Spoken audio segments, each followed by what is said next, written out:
Today, we're going to dive into hidden people become revealed, marginalized people become witnesses.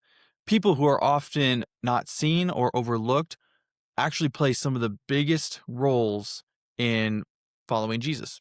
I don't know if I said that very well, but I'm trying to communicate here is in the burial of Jesus, we see the people at platforms, the people who are on stages, the people who are popular. We're going to say those are like the disciples.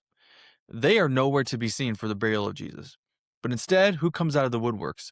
We have a hidden Pharisee who is a secret follower of Jesus and he's high up inside the council. And then we have women who are the marginalized of society. Without Joseph of Arimathea and the women, we do not have the proper eyewitness accounts or the fact that Jesus could get buried possible. And so I want to encourage us, listen to this whole video, and by the end, you will understand that most of us probably feel like we are secretly following Jesus because we have people in our lives that just can't know about who we're following, or we feel so marginalized, like we know we're following Jesus, but the people know my life, the people know my story, and I just feel like such an outcast. But I want to give hope to you and I want to give encouragement to you that no matter where you are on that spectrum, or maybe you're just in this in between of just like, I'm following Jesus, but it's just, I feel like a nobody. This episode is for you because this episode will dive into that those are some of the most important people in the kingdom. You don't need a platform. You don't need a stage. You don't need to be popular. You don't need to be the small group leader. You don't need to be the serving team lead volunteer. You don't need to have any sort of status. All you need is a genuine heart to follow Jesus. Have Jesus impact your life so much that you're like, I will follow him. And then when there's a trigger, these people come out of the woodworks and they come out and it's like, we are the true disciples of Jesus. I'm not saying the other disciples weren't, but I questioned, where were they? Where'd they go in the burial of Jesus? So anyway, welcome in today to the Revive podcast. Thanks for joining us. I know we're probably in the thick of March Madness, if you watch it or not, and some crazy things are happening. And because it's madness, it's all madness every single time. Anyway, I love it. So thanks for diving in today. So when you think of people who are marginalized or hidden, what do you think of? On the Tales of March Madness, I love thinking of the Cinderella story. The people who, remember a few years ago, we had a 12 seed, I think beat Virginia, the number 1 seed. And that was just like, everyone loved it. Or we have Chicago of Loyola, like a few years ago as well, just comes through and makes into the Sweet 16. It's like these nobody teams, these people who no one thinks anything of these schools. And then they come in and they prove themselves worthy to win a few rounds against some big teams, some big opponents. And I love that. I love thinking of the people who people don't expect much from, and then they come in and they shock the system, they shock society, and they cause us like a wake of like, whoa, pay attention to these guys. These guys are legit. Now think about that in our story today as I read. Think about these people that are the Cinderella story, the people that you wouldn't say any really much about, but they come in, they shock the system, and these people are legit. All right. So before I got so much to go into today, got my computer up again with all my notes because there's just so much here. But we're going to read Matthew's account of the burial of Jesus. All 4 gospels cover the story, and I'll see if I can get to it a little bit. Of each one covers something a little bit different and significant. But I'm just going to read through Matthew's account so that we can be on the same page of the story together. All right. This is going to be in chapter 27, picking up at verse 57. 27:57. As evening approached, Joseph, a rich man from Arimathea, who had become a follower of Jesus, went to Pilate and asked for Jesus' body. And Pilate issued an order to release it to him. Joseph took the body and wrapped it in a long sheet of clean linen cloth. He placed it in his own new tomb, which had been carved out of rock. Then he rolled a great stone across the entrance and he left. Both Mary Magdalene and the other Mary were sitting across from the tomb and they were watching. So that's actually Matthew's account. Because this is so good, we're going to read a couple accounts for you guys today. So now we're going to go over into Mark. So this all happened on Friday. So this is Mark 15:42. This all happened on Friday, the day of preparation, the day before the Sabbath. As evening approached, Joseph of Arimathea took a risk and went to Pilate and asked Jesus' body. Joseph was an honored member in the high council, and he was waiting for the kingdom of God to come. Pilate couldn't believe that Jesus was already dead, so he called for the Roman officer and asked if he died yet. The officer confirmed that Jesus was dead, so Pilate told Joseph that he could have the body. Joseph brought a long sheet of linen cloth. Then he took Jesus' body down off the cross, wrapped it in the cloth, and laid it in a tomb that had been carved out of the rock. Then he rolled a stone in front of the entrance. Mary Magdalene and Mary, the mother of Joseph, saw where Jesus' body was laid. Hopefully you're catching on to some stuff right now. This is a powerful story. There's some powerful stuff going on here, and kind of goes back into the last episode I talked about. There's some number significance happening, and I hope you can catch it. We're going to go over now here to Luke. Here we go. So we got Luke 23, verse 50. Now, there was a good and righteous man named Joseph. He was a member of the Jewish High Council, but he had not agreed with the decision and actions of the other religious leaders. He was from a town of Arimathea in Judea, and he was waiting for the kingdom of God to come. So basically, every time we hear that phrase, it's like we know that he is a disciple, he is a follower of Christ, but he's high up in the council. So he's a rich man. He has status, he has wealth, but he kind of has to stay hidden. He's hidden from people, can't really know that he doesn't agree with their actions and doesn't agree with what's going on. That's something to pay attention to. So he went to Pilate and asked for Jesus' body. Then he took the body down from the cross, wrapped it in a long sheet of linen cloth, and laid it in a new tomb that had been carved out of rock. This was done late on Friday afternoon, the day of preparation, as for the Sabbath was about to begin, and you can't bury people on the Sabbath. It's considered work. As his body was taken away, the women from Galilee followed and saw the tomb where the body was placed. Then they went home and prepared spices and ointments to anoint his body. But by the time they were finished, the Sabbath had begun, and they rested as required by the law. All right, that's Luke. And now let's go over to John. See, I should have just said we're going to read all four of these up top. But part of really understanding your Bible is getting context. And one of the best things you can do is read through all accounts, because each account, they all focus on something different. Each, Matthew, Mark, Luke, and John, they each have a different angle that they look at. Like Luke really likes to focus on a relationship angle, and that's something I just think is really cool. But that's why it's really important, because you kind of get this whole story. You're like, wow, I didn't know this was in here. I didn't know that was in here. It's all one story, but people bring their different angles, and it gives you a full picture of what's going on. All right, and then now in John, we got 19, verse 38. Afterward, Joseph of Arimathea, who had been a secret disciple of Jesus. See, that's the first time we hear the word secret. See, this is where you just miss these things if you just stay in one gospel. Not saying you can't, but secrets. Secret disciple of Jesus, because he feared the Jewish leaders. He asked Pilate for permission to take down Jesus' body. When Pilate gave permission, Joseph came and took the body away. With him came Nicodemus, the man who had come to Jesus at night. He brought about 75 pounds of perfumed ointment made from myrrh and aloes. Following Jewish burial customs, they wrapped Jesus' body with the spices in long sheets of linen cloth. The place of the crucifixion was near a garden, where there was a new tomb never used before. And so, because it was the day of preparation for the Jewish Passover, and since the tomb was close at hand, they laid Jesus there. All right. So we have 4 accounts. We have 4 burials of Jesus. And I want to point out the 2 big pieces of the hidden people. We have a secret member in the high council who is a follower of Christ. And then we have Nicodemus coming into the story too. Disagreed with the actions of all of his other peers, but his high-ranking status kept him hidden. It kept him, I need to feel safe. I can't feel seen.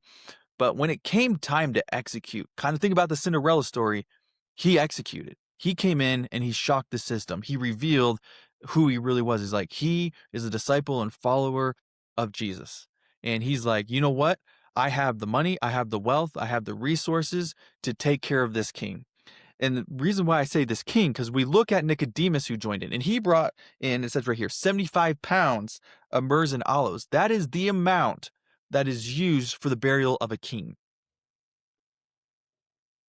So these guys, they weren't just coming in and just saying like, we're going to bring our few bucks that we have or something. No, they dive into the wealth that they have, that they are not scared of the wealth they have. I think I want to focus on this piece right here.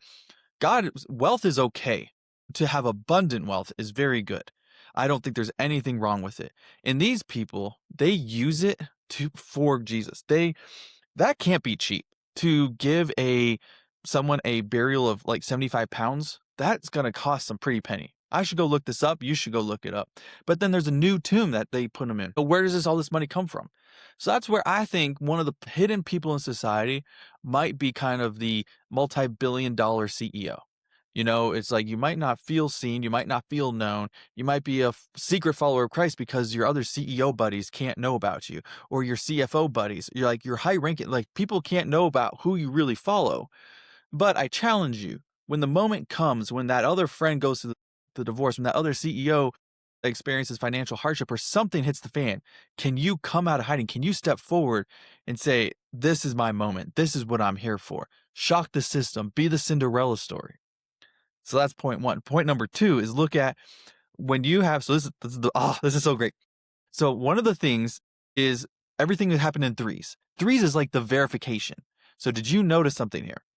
In the first two accounts, it says Joseph of Arimathea did the burial. We found out later that Nicodemus was there. But without finding out about Nicodemus, we have Mary Magdalene and the other Mary. And so even with Nicodemus, that only makes two. That's Joseph and Nick. And so we need three. So the three verifies that Jesus went into this specific tomb in the specific location. So we actually have four witnesses, which is one more, which is even more important. But we have two women, two secret members of like the high council. Think about this.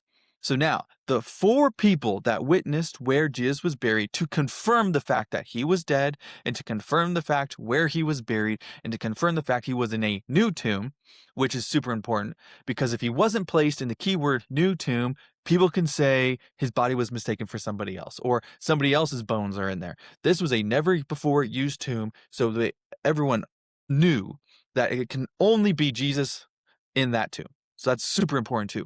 But now we have two women and two high council people, marginalized secret society members who confirmed this location. Can you see the big deal about this? Can you see that? Can you see and can you feel the importance of their eyewitness accounts of them coming forward and following and doing what they did? If they didn't, Jesus would still be up there on the cross throughout the weekend. There'd be no one to bury him. But like I swear, like God just has everything orchestrated. He moved in the heart of these people and they said yes and they followed in God's will. Go back to last episode, learn all about that. But look at there's no disciples here to confirm the burial location. There's no 12 disciples. There's no platform stage popular people. There's like, where's Peter? Where's John? Where are those guys? No one's there to verify where Jesus has been placed, take care of his body, give him the king burial that he deserves because he is king. They're not there. But who is there? The people who aren't the faces, but they are the hands and feet. I absolutely love that. All right, so let's look at this really quick. So all four Gospels agree that Joseph of Arimathea was a respected member of the Jewish council, and he courageously requested the body. I thought that was fascinating. So crucified criminals were typically left unburied or thrown into common graves, yet Jesus actually received a very dignified burial, but which fulfilled prophecy. I had no idea. It came from Isaiah 53:9. It says, "He had done no wrong, but he was buried like a criminal. He was put in a rich man's grave." I think I have this wrong. Don't quote me on this. But anyway, let's go back later and look at Isaiah 53:9. I think I wrote my notes wrong there. So anyway, and so where am I going with this? See, I'm too excited. I feel like there's so many things I need to tell you about. And so each gospel highlights that eyewitnesses and careful burial preparation, reinforcing the reality of Jesus' death. Oh yes, to my point earlier, he wasn't just buried like a criminal thrown into a grave. He was in fact buried like a king with all those herbs and spices. That's what I was going to say. Sometimes my notes are just incomplete a little bit, so give me grace and let's just move on from there. All right, so since each they highlight eyewitnesses and burial preparation, it really reinforces that Jesus did, in fact, die.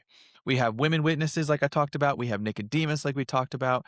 And one of the things that I think is interesting is the Sabbath urgency. Because I think, looking at it, I think there's only a period of a short few hours for them to actually do all this work. And I thought that was interesting. They really made sense to, oh, we're not just gonna go bury him. They're like, this is important. We got to do it. Like as soon as he died, went to Pilate. I'm like, it has to take some time to like go to Pilate, go back and verify that he's dead. And just like, you probably had the anxiety if you're Joseph, or just like, come on, I don't got time for this. It's like we want to give him the proper burial and death while still respecting our customs and laws and stuff like that. And so the emphasis on location, preparation, of witnesses serves two purposes here. It confirms that Jesus truly died, and it wasn't just he was apparently dead. He was a matter of fact dead. And it sets up the resurrection by identifying the exact tomb as we talked about. All right. So with all that being said, what does this mean for us? What do we do with this information? In fact, I would challenge us to do this. Like I kind of alluded at already. When we see when we see the time for action is required, we step into it with urgency. We saw in Mark's account that there was urgency to get Jesus buried before the Sabbath. There's only a few hours left in the day. And when we see there's moments to come through and like show our true commitment and discipleship to Jesus, don't let us just sit there thinking someone else will do it. Rise to the occasion and become urgent and really follow through with, I am a disciple of Jesus. I follow Jesus. Regardless of what people think of me at this point, this is what I need to do. I love seeing that in Joseph of Arimathea and Nicodemus. They both came forward being high ranking secret people in the high council. At that point, they revealed their cards. They put their cards on the table. They revealed their hands of, this is who we are and this is what we're going to do. And there's nothing that is going to stop them. And so when the time came, they urgently moved forward with, we are disciples, we are followers. Doesn't matter what people say, this is what we're going to do. And then the women, regardless of what people in society thought about women at the time, they stayed faithful. They followed him and they looked at where he was buried. How many times do we not, I have a hard time wrapping my mind around the words of what the women did, because they didn't give them 75 pounds of burial stuff. We look at the rich people and what they did and like, wow, the wealth, the amazing, like that they were able to do all that, and that's great. But it's significant that even if like you feel like you have nothing to offer, you are so important to the story. And I think that's what stands out to me is society said these women had nothing to offer, but we know that's not true. Women have so much to offer. They are God's children, and everyone that God makes has stuff to offer. But the women, they did not know in the moment that their two witnessing to this accounts, it added to the three. So it's a complete, hey, we got three witnesses at least, so we know that this is good. But it added a fourth of, this is actually like irrefutable evidence of where Jesus was buried in this new tomb, and verified so much that he died and he was buried and there was no trickery going on. If it wasn't for those two women, we would just have the two testimony of two men, high-ranking officials. And I need to go look this up exactly where, but there's a point in the Bible that I think it's in Leviticus. It talks about the number 3 being that, hey, get 3 witnesses and then we'll know you're telling the truth. So like I'm very thankful for these women to not let society or maybe like any shame they had or any like looking down upon stop them from, we are going to follow. And it doesn't matter what people are going to say. Doesn't matter. He changed my life. And I am committed and I am devoted to him. And I'm going to go pay my respect to where he's buried. Not knowing that they're just faithful obedience and what's the word I'm looking for? They're just dedicated to following Jesus, actually played a huge vital role in the authenticating of the story of his burial. And so my call out to you is, my challenge to you, if you are extremely wealthy, and like I said earlier, if you're extremely wealthy, maybe you're high up and you have to hold a secret position because your faith can't be known. There's going to come a time when the urgency of your faith is going to be required of you. And can you step out in boldness like these two did, Nicodemus and Joseph of Arimathea, and put your cards on the table and say, my true allegiance is to Christ and I am his disciple. And this moment requires the urgency and to use the resources that I have to follow Jesus. And then the other end with like the women, it's if maybe you feel like, my challenge to you is, maybe you feel like you have nothing to offer. Maybe you feel like you are just walking the mundane life. Maybe you feel that you just are insignificant, as these women probably felt. But I encourage you with this. Stay faithful and keep walking in the will of God, because you do not know how important your role is in the story. These women did not know how important their role was in the story. And do you know how important your role is in the story? I'm not saying that the men are going to be, hopefully you're not hearing this, that I'm saying the rich are men and the marginalized are women. In this story, they are. In our podcast here, it can be anybody. Rich women, rich men. When the urgency comes, use your resources for the kingdom. Reveal that you are a true disciple. It doesn't matter what people think of you. If men and women who feel marginalized, or who feel like they have nothing to offer, or maybe they just have a cloud of guilt or shame just hanging over them, don't let that stop you from being faithful and following in obedience and your devotedness to Christ, because you do not know how you are a part of the story. I do not know how I am a part of the story. There's something, I wake up, I get the kids ready for the day, I give them food, I give them breakfast, I take them to school. I only shoot this podcast like maybe a couple hours a week. Not even. I shoot it for about 20 minutes, then do some light editing, I'm done. That is not the majority of my week. The majority of my week is just the mundane stuff. I'm like, does Jesus even see me? Do I even feel seen? But I am just following in devotedness to Christ. And I am just hoping that through that devotion, through the way I interact with the people around me, that I am playing a part in some story that when I get to heaven, God will be like, because of your faithful devotedness to me in your life, look what happened. And I'm like, I want to get there and be like, I had no idea. I bet the women are in heaven right now saying, Jesus, we had no idea that us just following and mourning actually really authenticated your burial, which is a big deal in order to say that there was a resurrection. And so look at this story. There's so much more than just meets the eye. And I hope that as you continue to read the Bible, you read it more than just for face value. You dive in, look at the different accounts, look at different people's perspectives. And let's tie this all in now to the Cinderella story. Like I said earlier, with March Madness, can you shock the system? Can you go out and when it really matters, it doesn't matter where you fall of not being looking at being you're being looked at as a 12th seed, whether that's you're on the spectrum of wealth or on the spectrum of marginalization, you are the 12th seed. But when it comes time to put the skin into the game, you actually wreck the system and you're like, who is this person? Who is this 12th seed? Who is this Loyola Chicago? Who is this that is showing up when it's time to be needed to be showing up? And can that be you? I pray and I challenge you. Make that you. Okay? All right. Anyway, thanks everyone for joining us today. I appreciate you tuning into the Revived podcast, or I guess the Revived podcast. We're just doing some rebranding with Revived Life and stuff. But anyway, if you made it this far, I really appreciate you. Stay tuned. I look forward to talking next time. Cheers.